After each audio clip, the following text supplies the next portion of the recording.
அம்மா இது என்ன அரிசிமா? எதுக்கு பயன்படுத்துறோம்? இது வந்து மாப்பிள்ளை சம்பா அரிசிப்பா. மாப்பிள்ளை பசங்களுக்கு மட்டும்தான் அந்த நாள்ல கொடுத்துட்டு இருப்பாங்க. ஏன்னா அந்த அளவுக்கு இது எனர்ஜியா இருக்கும்னு சொல்லுவாங்க. இது வந்து நம்ம கஞ்சி வைக்கிறதுக்கு எப்படி பண்றதுக்கு தான் வாங்க. இங்க பாத்தீங்கன்னா இங்க உளுந்து வறுபட்டு இருக்கு. மிச்ச பொருள் எல்லாம் அடுத்து ஒண்ணு ஒண்ணா வறுக்கணும். இங்க வறுபட்டு முக்காவாசி பொருட்கள் வறுத்து வச்சுட்டாங்க. இது எல்லாமே ஒன்னா சேர்ந்து அரைச்சு வச்சுட்டாங்க. அரைச்சது என்னப்பா? அங்க போயிடுச்சோம். பேக்கிங் செக்ஷனுக்கு போயிடுச்சுங்களாப்பா. நாங்க வந்து 1/4 கிலோ வந்து 100 ரூபான்னு கொடுக்குறோம்.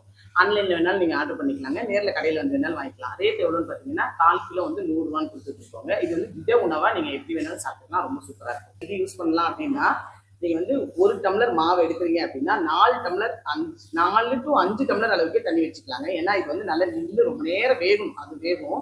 அடுத்து பாத்தீங்கன்னா இன்னொரு விஷயம் என்னன்னு பாத்தீங்கன்னா சக்கரை போடுறதுனால சக்கரை போட்டுக்கீங்க, உப்பு போடுறதுனா உப்பு போட்டுக்கீங்க. சில பேர் மோர் ஊற்றி சாப்பிடுவாங்க, கம்பு கூழ் மாதிரி, அந்த மாதிரி கூட சாப்பிட்டுக்கலாம். தேங்காய் பால் விட்டு சாப்பிடலாம். எந்த மாதிரி வேணாலும் சாப்பிட்டுக்கலாம். ரொம்ப டேஸ்டா.